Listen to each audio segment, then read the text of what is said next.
kasih sayang Tuhan. Sepanjang pagi kami boleh beraktivitas sampai di siang hari ini. Itu pun karena anugerah-Mu Tuhan.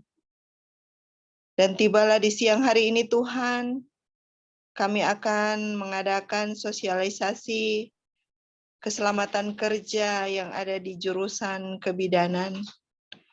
Bersama dosen dan mahasiswa, staf pendidikan, bahkan seluruh akademi yang ada di jurusan kebidanan. Tuhan Yesus, Engkau kiranya menyertai sosialisasi kami di siang hari ini, Bapa, sehingga apa yang disampaikan itu boleh berguna dalam setiap tugas dan kerja kami, dalam studi kami, dan itu boleh kami aplikasikan di dalam setiap aktivitas kegiatan perkuliahan maupun kegiatan di kantor Tuhan.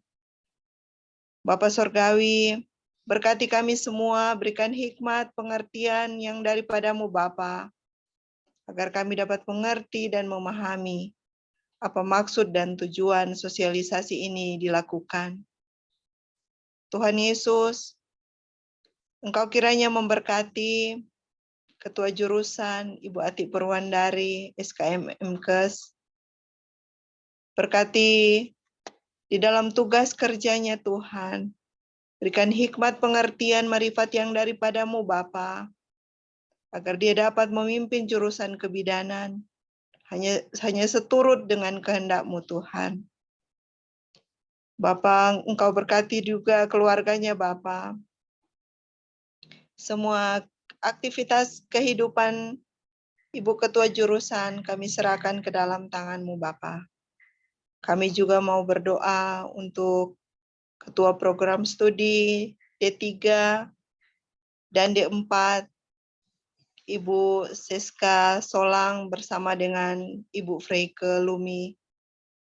Tuhan Yesus memberkati setiap tugas kerja mereka. Berikan hikmat pengertian, bahkan marifat yang daripada-Mu Bapa, di dalam mereka mengelola setiap program-program di akademik, jurusan kebidanan Tuhan, hanya seturut dengan kehendak-Mu Tuhan. Engkau berkati juga keluarga mereka masing-masing Bapa. Biarlah setiap tugas dan kerja mereka hanya untuk hormat dan kemuliaan nama Tuhan. Engkau berkati juga setiap dosen, staf pendidikan, pramubakti. Berkati kami semua Tuhan, bahkan mahasiswa yang ada dari tingkat 1, 2, dan 3. Berkati aktivitas kami semua Tuhan di siang hari ini. Inilah yang menjadi doa permohonan kami Bapa. Di dalam nama Yesus kami bawa doa ini. Amin. Terima kasih Ibu Sheni Syaril yang telah memimpin dalam doa. Di sini saya akan memberikan penjelasan sedikit mengenai K3, yaitu keselamatan dan kesehatan kerja.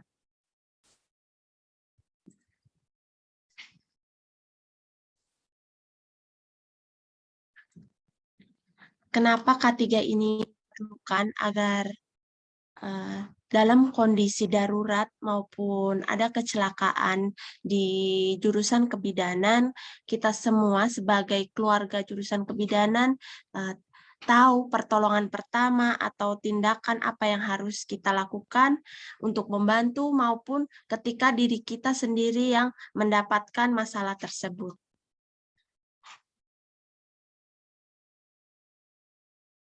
Di sini yang termasuk dalam K3 itu kejadian-kejadian seperti kebakaran, peledakan, ada kebocoran gas, keracunan, bisa juga bencana alam, perampokan, ancaman bom, unjuk rasa, maupun huru-hara.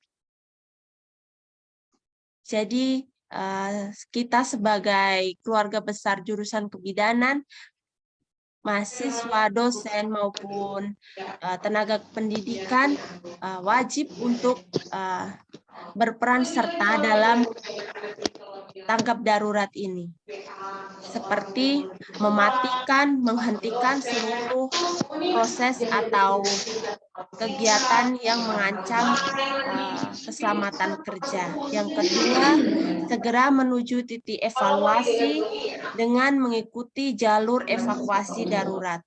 Yang ketiga, keselamatan aset yang memungkinkan untuk diselamatkan. Jadi seperti ketika tiba-tiba ada tsunami atau banjir bandang, sebisa mungkin setelah menyelamatkan diri, apapun yang bisa dibawa dari dekat meja seperti aset, kalau boleh kita bawa di tangan, laptop atau maupun dokumen-dokumen yang penting. Selain itu, tetap tenang dan cepat bertindak. Seperti jika ada kebakaran, kita tetap tenang dan cepat bertindak. Sebentar, nanti saya akan putarkan cara penggunaan APAR. Mahasiswa, Bapak Ibu dosen maupun tendik biasa ada melihat APAR-APAR di gedung ini. Jadi diharapkan nanti siapapun yang mendapati kebakaran di titik manapun itu tahu bagaimana cara menggunakan APAR tersebut. Lalu menginformasikan kepada petugas tanggap darurat apabila ada rekan yang masih tertinggal atau terperangkap atau terluka. Yang selanjutnya yaitu tetap di area aman hingga ada instruksi lanjutan dari petugas yang berwenang. Lalu ini ada syarat dasar K3. K3 itu syaratnya yang pertama mencegah dan mengurangi kecelakaan kerja. Walaupun dalam pembelajaran mahasiswa itu juga ada kecelakaan kerja. Contohnya kalian diminta tolong untuk pasang LCD. Itu ada resiko tersetrum saat memasang colokan LCD. Ataupun ada kebakaran dari listrik tersebut, itu bisa. Jadi yang kedua, mencegah, mengurangi, dan memadamkan kebakaran. Yang ketiga, mencegah dan mengurangi bahaya peledakan. Yang keempat, memberikan jalur evaluasi keadaan darurat. Yang kelima, memberikan P3K. Yang keenam, memberi APD pada tenaga kerja. Di sini APD di laboratorium. Yang ketujuh, mencegah dan mengendalikan timbulnya penyebaran suhu, kelembapan, debu, kotoran, asap, uap, gas, radiasi, kebisingan, dan getaran. Yang ke-8 yaitu mencegah dan mengendalikan penyakit akibat kerja dan keracunan. Biasanya ini di laboratorium kalian harus tahu bahan-bahan apa saja yang bisa menimbulkan keracunan. Yaitu yang ke-9 yaitu penerangan yang cukup dan sesuai. Yang ke-10, suhu dan kelembapan udara yang baik. Biasa jangan suhu panas dan kelembapan yang buruk itu juga merupakan bisa menimbulkan kesehatan kerja kita menjadi terganggu. Yang ke-11, menyediakan ventilasi yang cukup. Yang ke-12, memelihara kebersihan, kesehatan, dan ketertiban. Di sini saya juga mengingatkan ke mahasiswa untuk bersama-sama memelihara kebersihan di ruang kelas masing-masing. Karena itu juga termasuk komponen dari K3. Yang ke-13 yaitu keserasian tenaga kerja, peralatan lingkungan, cara dan proses kerja. Yang ke-14 mengamankan dan memperlancar pengangkutan manusia, binatang, tanaman, dan barang pada saat situasi tanggap darurat. Yang ke-15 mengamankan dan memelihara segala jenis bangunan. Yang ke-16 mengamankan dan memperlancar bongkar muat maupun penyimpanan barang. Yang ke-17 mencegah terkena aliran listrik berbahaya. Ke-18 menyesuaikan dan menyempurnakan keselamatan pekerjaan yang resikonya bertambah tinggi. Ini pun rambu-rambu K3 di tempat kerja. Jadi harus tahu ini ada logo APAR, ada logo untuk alat berat. Ini kan sementara ada pekerjaan di depan jurusan kebidanan, jadi kita juga harus hati-hati jangan sampai dari salah satu anggota jurusan kebidanan ini menjadi ada kecelakaan kerja di situ. Barangkali main HP, tidak lihat ada alat berat sementara melintas. Jadi dimohon untuk ketika main HP di jalan itu perhatikan jalan dulu, main HP-nya ketika duduk tenang. Ada juga kalian bisa lihat ada tanda di sini titik banyak suara kumpul. itu. Di sini ketika ada bencana kalian bisa mencari titik kumpul. Ya, biasa ini ada di dekat kantin maupun di dekat depan direktorat. Ini ada logonya ini. Kalian bisa perhatikan. Lalu yang selanjutnya ini adalah bahan beracun. Di sini ada juga bahan-bahan beracun, bahan mudah meledak, ada pemicu iritasi, korosif, maupun ada logo-logo pencemar lingkungan. Ini api dan kebakaran. Kita belajar yang lalu dari Poltekkes Gorontalo ada mengalami kebakaran di gedungnya. Jadi kita sebagai keluarga besar jurusan kebidanan harus sedikit mengerti mengenai tata cara penanganan kebakaran atau pencegahannya supaya gedung kita ini, fasilitas kita untuk belajar mengajar ini tidak mengalami hal serupa. Di sini pengertian api. Api adalah suatu reaksi kimia oksidasi yang cepat terbentuk dari 3 unsur, panas, oksigen, dan bahan mudah terbakar yang menghasilkan panas dan cahaya. Sedangkan pengertian kebakaran yaitu nyala api baik kecil maupun besar pada tempat, situasi, dan waktu yang tidak dikehendaki, yang bersifat merugikan, dan pada umumnya sulit dikendalikan. Jadi adanya api ini karena adanya oksigen. Metode pemadaman api. Di sini ada metode pendinginan, yaitu menghilangkan unsur panas menggunakan media bahan dasar air.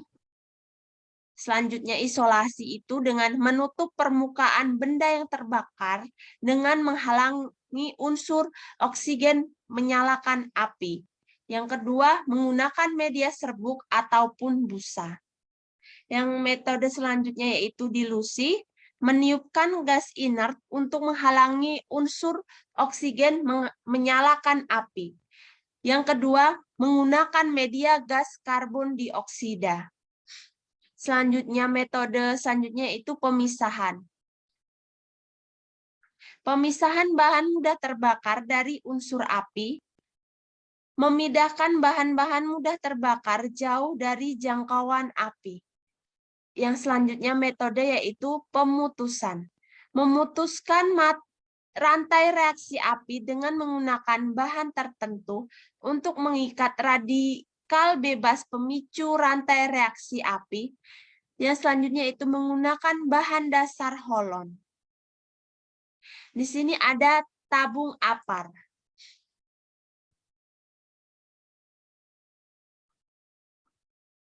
APAR di sini. APAR ini alat ringan yang mudah dilayani untuk satu orang untuk memadamkan api pada mula terjadi kebakaran. Jadi di sini ada tuas, di sini ada pin, manometer, ada DP selang, dan ada nozzle. Petunjuk penggunaannya, tarik pin pengunci tuas, arahkan selang ke pusat api, lalu tekan tuas pengaman tabung pemadam dan sapukan secara merata ke api. Lalu selain ada APAR, ini ada hidran. Bisa kalian perhatikan di gedung-gedung ini ada hidran. Hidran ini berfungsi untuk mengatasi kebakaran yang besar dengan sistem berupa keran air dengan tekanan air yang tinggi. Penggunaan hidran sebagai pemadam kebakaran harus memastikan bahwa aliran listrik dimatikan supaya tidak membahayakan petugas pemadam. Selanjutnya yaitu kebakaran karena listrik.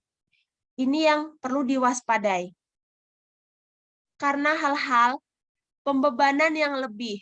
Contoh kalian ada stop kontak 4, kalian pasang T lagi, lalu kalian sama-sama mengecas handphone. Karena kita tidak tahu bagaimana beban yang dicolokkan tersebut, itu dapat memicu kebakaran karena listrik. Biasa di kos-kos kalian juga harus waspada itu. Selanjutnya itu sambungan tidak sempurna. Biasanya karena sudah dimakan tikus atau karena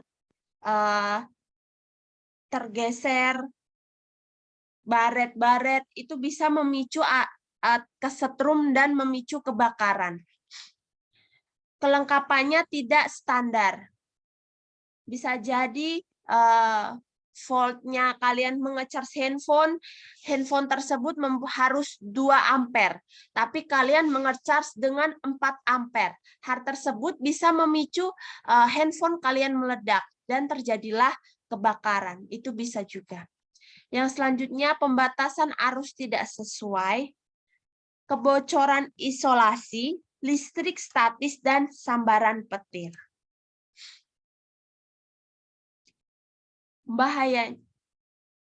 Bahayanya dan solusinya.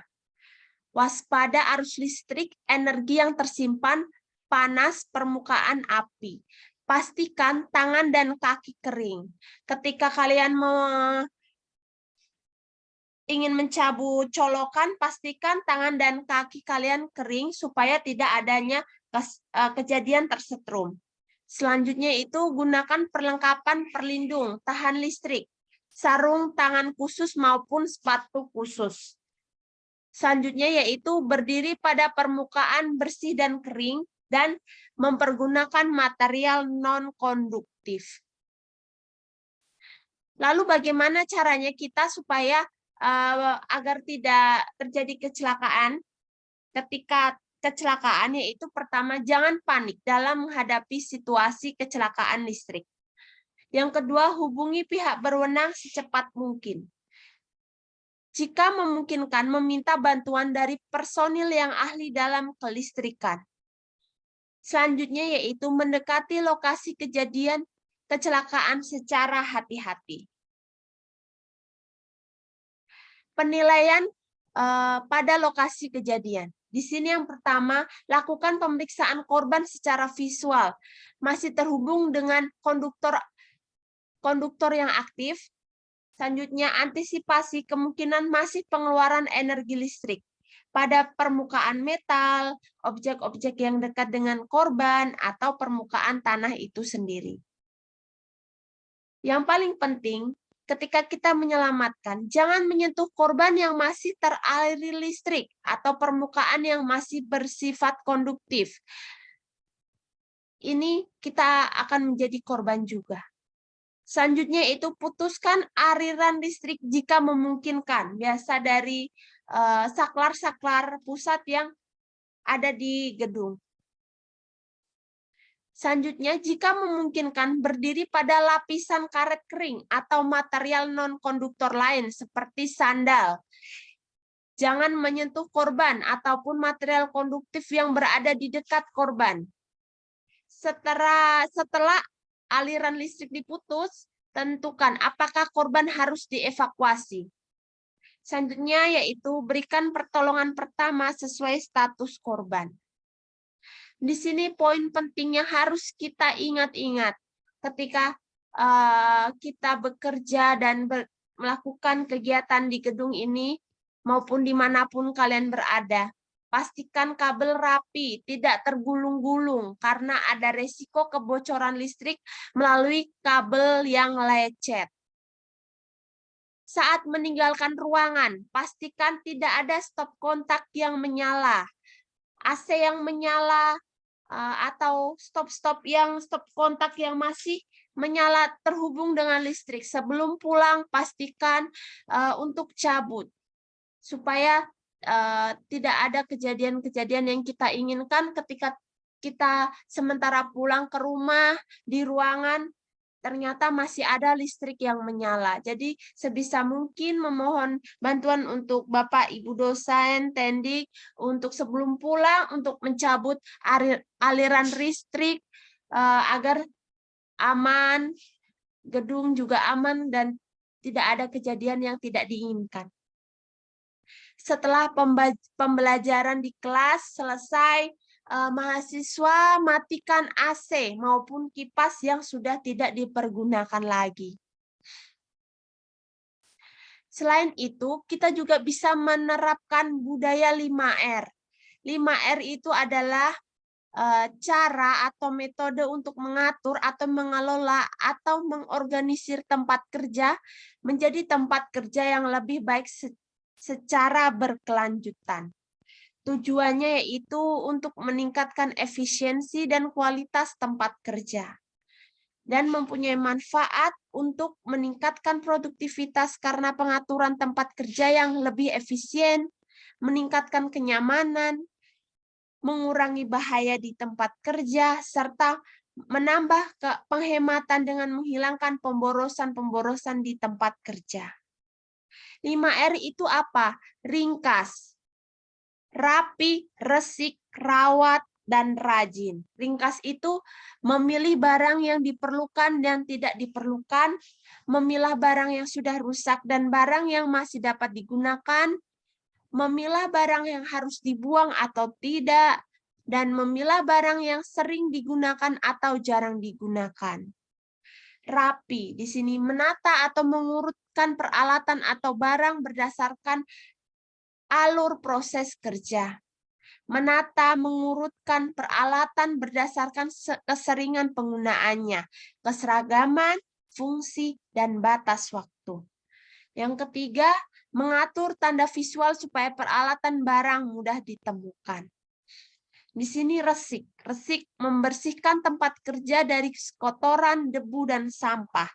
Menyediakan sarana dan prasarana kebersihan di tempat kerja, meminimalisir sumber-sumber sampah dan kotoran. Yang keempat, memperbaharui dan memperbaiki tempat kerja yang sudah usang atau rusak. Selanjutnya itu rawat, mempertahankan tiga kondisi di atas dari waktu ke waktu.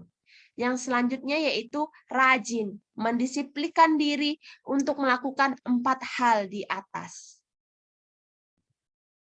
Lalu selanjutnya itu K3 di laboratorium, di sini memakai jas laboratorium. Untuk mahasiswa maupun Bapak Ibu dosen, ketika ada kegiatan pembelajaran di laboratorium, dimohon untuk memakai jas laboratorium, memakai masker, dan memakai sandal kodok. Sandal kodok di sini berfungsi sebagai melindungi kaki kita ketika ada bahan kimia yang tumpah, tidak sengaja tumpah, hal tersebut bisa menimbulkan iritasi, korosif, maupun bahan kimia yang tinggi konsentrasinya itu dapat menimbulkan kebakaran, terbakar di kulit. Selanjutnya, tidak makan dan minum di laboratorium, waspada bahan kimia, dan waspada listrik. Nah, di sini ada video K3 laboratorium untuk jurusan kebidanan.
Masa sih, Bu?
Selamat datang di Poltekkes Kemenkes Manado.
Poltekkes Kemenkes Manado.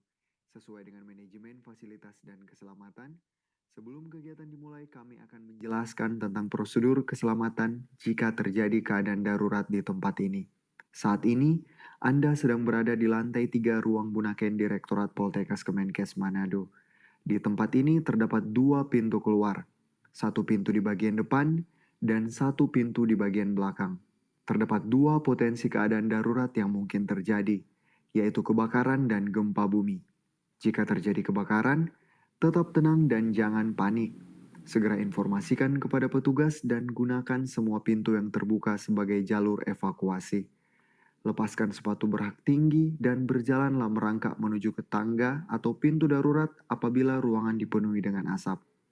Tutup hidung dan mulut dengan sapu tangan atau tisu yang dibasahi dengan air. Keluarlah dengan tertib melalui pintu darurat, kemudian berjalanlah secara teratur menuju ke titik kumpul. Jika terjadi gempa bumi, tetap tenang dan jangan panik. Hindari berdiri di area kaca dan benda yang menggantung. Segera jatuhkan badan Anda, lindungi diri dan tetap bertahan hingga keadaan kondusif. Selalu berhati-hati saat melangkah dan gunakan pegangan tangan saat menuruni tangga. Selalu dahulukan orang cedera, ibu hamil dan penyandang disabilitas. Segeralah menuju ke titik kumpul. Titik kumpul berada di depan kantor Direktorat Poltekkes Kemenkes Manado. Dengan mengetahui safety education sejak awal, kita dapat mengurangi resiko kecelakaan dan korban. Dan sesuai dengan edaran Kementerian Kesehatan Republik Indonesia, dilarang keras merokok di lingkungan Poltekkes Kemenkes Manado. Selalu jaga kebersihan lingkungan, tetap semangat dan salam sehat.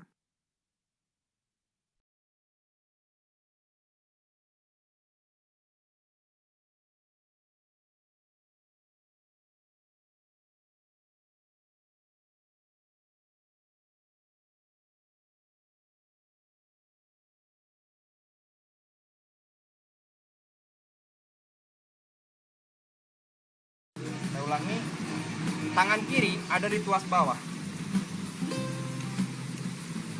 Tangan kanan tarik pin sekaligus. Langkah pertama. Langkah kedua, bisa dengan seperti ini. Tarik. Ya. Setelah itu ganti tangan, lepas ya. Dari stapling selang, arahkan ke atas ya. Cari posisi tempat terbuka, aman. Perhatikan tangan kiri, tepat di belakang nozzle atau corong. Ya, jangan di sini. Ini masih baru, tekanannya masih kuat, tekanannya masih fresh. Pada saat tangan kiri kita salah pegang di sini, just ini akan begini keras. Betul nggak? Ya, jadi harus seperti ini. Tekan sekali. Setelah itu bawa ke lokasi terdampak. Membawanya tidak seperti ini. Bila jarak kurang dari 10 meter, tidak seperti ini. Ya, jarak kurang dari 10 meter, bawa seperti ini. Pegang, lari. Tapi kalau lebih dari 10 meter dengan bobot berat lebih dari tabung 3 kg, lakukan hal seperti ini. Tapi tidak dibuka di tempat. Ya, tidak dibuka di tempat. Turunkan, pin belum dibuka ya. Angkat. Simpan di bahu, lari. Posisi tangan tolong perhatikan. Tidak seperti ini. Ya, grip ini kurang fix. Grip ini kurang kuat. lakukan seperti ini. Ya, lari. Setelah sampai di lokasi, lakukan tahapan awal. Trek coba ke atas. Ya. Sabut. Coba ke atas. Yes. Lalu arahkan ke sumber api. Tetap perhatikan posisi tangan kiri ada di belakang nosol. Ya. Tekan terus, remas terus, jangan terputus-putus. Contohnya terputus-putus. Tidak akan mati, malah ini cepat habis. Remas terus, pangkal sampai ini hantam ke pangkal api. Just maju, ini digibas perlahan, jangan terlalu ekstrim, digibas perlahan sambil maju. Sapukan dan rata. Mengerti semua? Bisa ya? Ya. Saya ulangi.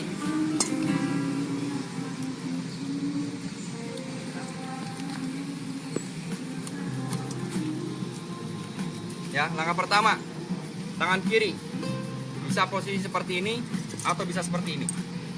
Ya, saya posisi dasar seperti ini. Kaki, tangan kanan tarik tua spin squat mungkin. Setelah terlepas, angkat, arahkan corong ke area terbuka. Ya, tekan sekali. Setelah itu bawa dan arahkan ke sumber api. Jarak tembak pertama jangan kurang dari 3 meter.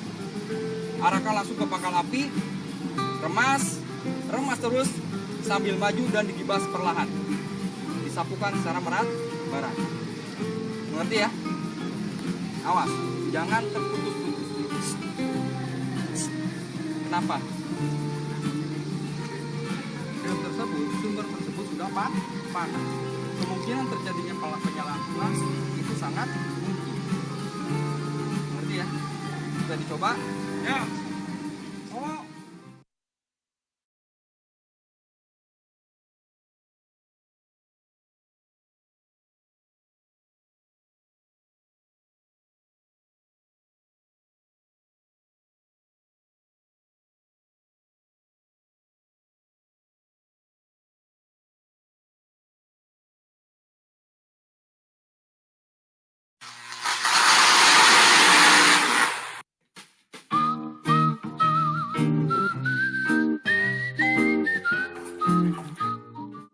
Jo, buatan kopi Jo. Kemana airnya rusak? Rusak ya Jo. Cobalah perbaiki. Blue suede shoes, a stroll in Central Park with you, bare feet on sands in Malibu, drinks Mas airnya udah bagus Jo. Oke, tunggu sebentar.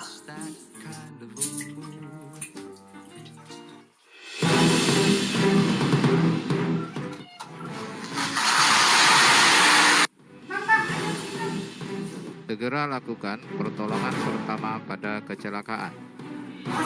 Jangan panik.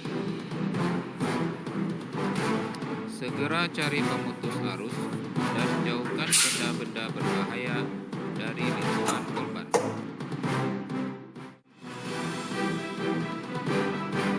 Lakukan permintaan bantuan untuk membantu keadaan.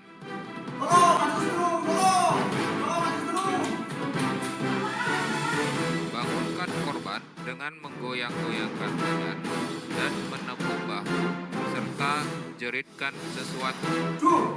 Bangun Jo. Jika korban tidak sadar, segera hubungi ambulan. Lakukan CPR atau resusitasi jantung dan paru. Jika korban sadar dan ingin segera muntah, maka miringkan korban agar muntahannya tidak mengenai wajah korban. Jaga korban tetap hangat dengan memberikan selimut. Tunggu ya Jo, aku beli selimut dulu ya.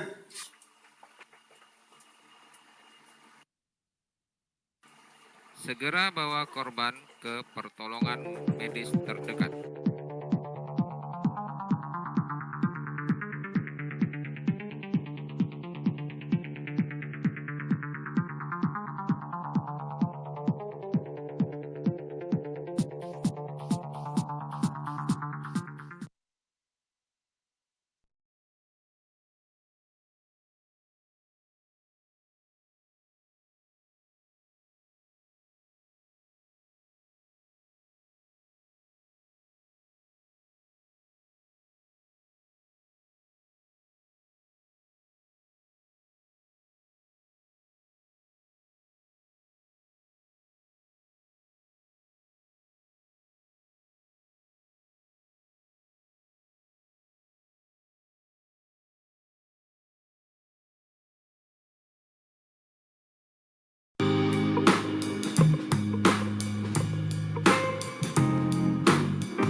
Halo, Assalamualaikum warahmatullahi wabarakatuh. Teman-teman, ya namanya musibah, kita nggak tahu kapan datangnya, kapan menghampiri kita. Tiba-tiba teman-teman tersiram air keras, misalkan ya, tersiram air keras. Nah ini bahaya ya teman-teman, karena bisa menimbulkan luka bakar. Nah luka bakar karena tersiram air keras ini bisa merusak struktur jaringan di kulit. Nah apalagi kalau seandainya sampai tertelan, terminum. Nah ini juga bisa mempengaruhi organ dalam di tubuh teman-teman. Pada kesempatan ini kita akan ngebahas pertolongan pertama jika terkena siraman air keras.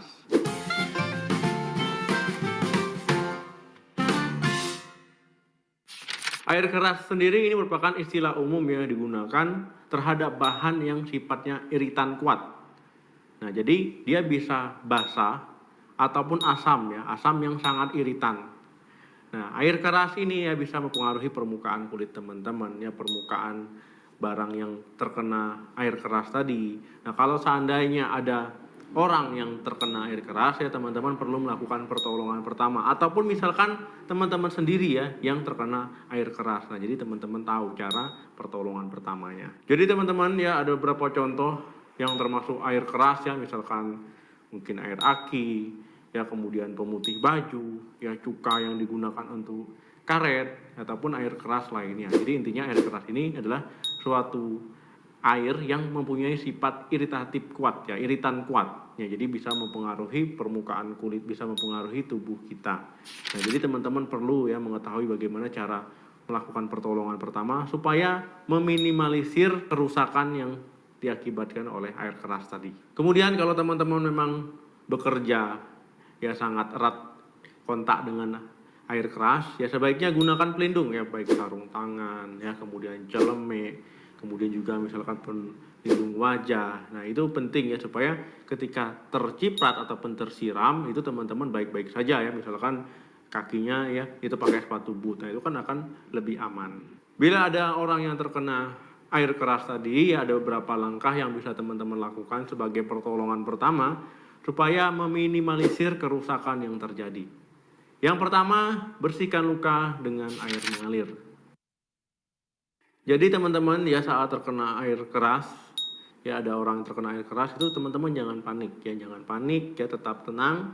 Ya kemudian bagian mana yang terkena air keras, misalkan tangan, ya itu langsung dibasuh ya, dibasuh dengan air mengalir 10-20 menit. Ya, itu tujuannya ya untuk meminimalisir ya kerusakan yang terjadi.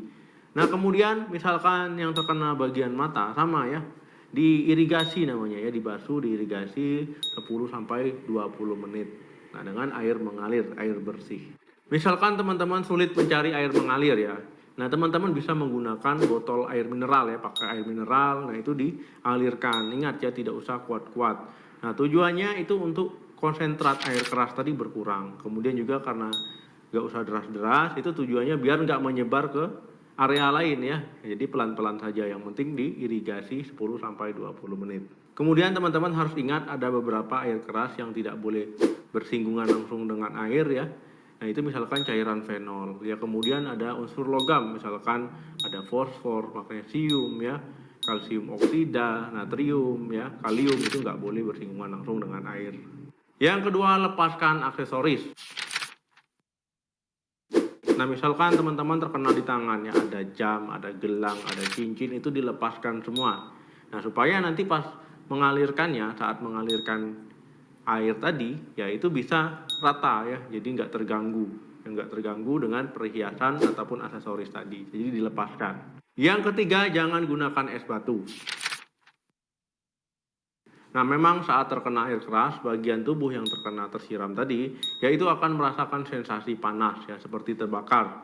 Nah tetapi teman-teman jangan berpikir ya ketika menggunakan es batu itu bisa mendinginkannya. Nah ini justru tidak boleh ya, salah. Karena ketika teman-teman menempelkan es batu ke area yang tersiram air keras tadi, ya itu malah memperburuk kerusakan yang terjadi ya, jadi tambah parah. Nah, jadi jangan berpikir ketika mendinginkan dengan es batu itu bisa jadi solusi. Jadi nggak boleh ya ditempelkan es batu. Nah teman-teman bisa misalkan dikasih lidah buaya, gel lidah buaya, ya krim antibiotik, ya salep antibiotik. Nah itu boleh, tapi kalau es batu itu nggak boleh. Yang keempat, tutup luka dengan kasa steril. Nah, teman-teman ya, luka yang tersiram tadi yang telah dibersihkan dengan air ya, misalkan teman-teman kasih salep antibiotik ataupun gel lidah buaya, itu ditutup ya, ditutup dengan kasa steril ataupun kain bersih.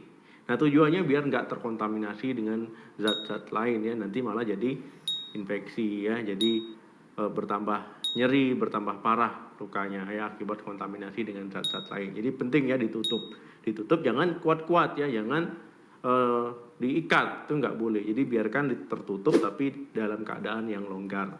Yang kelima, segera cari bantuan medis. Teman-teman ya, harus segera mencari bantuan medis ataupun ke rumah sakit ya ketika mengalami luka bakar ya. Misalkan luka bakarnya itu besarnya lebih dari 5 cm. Nah, kemudian ya luka bakarnya mengenai area wajah ya ataupun tangan, kaki ya, bokong, dan area di genitalia ya, pangkal paha. Kemudian luka bakar yang mengenai area sendi ya, misalkan siku, lutut. Nah, ini kan susah sembuhnya, nanti itu perlu bantuan dari medis. Nah, kemudian luka bakar yang tidak hilang dengan obat pereda nyeri. Misalkan teman-teman sudah minum paracetamol, ya ibuprofen, tapi masih nyeri juga ya, sebaiknya minta bantuan medis. Kemudian orang yang terkena siram air keras tadi ya, itu ada gejala shock ya, misalkan sesak napas, ya pusing, ada mual muntah, misalkan keringat dingin, ya berdebar-debar, kemudian juga tekanan darahnya rendah ataupun pingsan, ya itu perlu mencari bantuan medis, ya segera ke rumah sakit. Nah, teman-teman, jadi memang perlu ya melakukan pertolongan pertama pada orang yang terkena siraman air keras ataupun terkena air keras. Tujuannya untuk meminimalisir kerusakan, ya jadi pada teman-teman dibiarkan saja.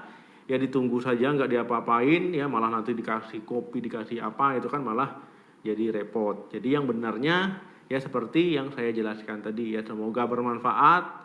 Ya jangan lupa di like, share, dan komen. Terima kasih yang sudah menonton video ini sampai habis. Sampai jumpa lagi di video saya selanjutnya. Salam sehat. Sampai jumpa.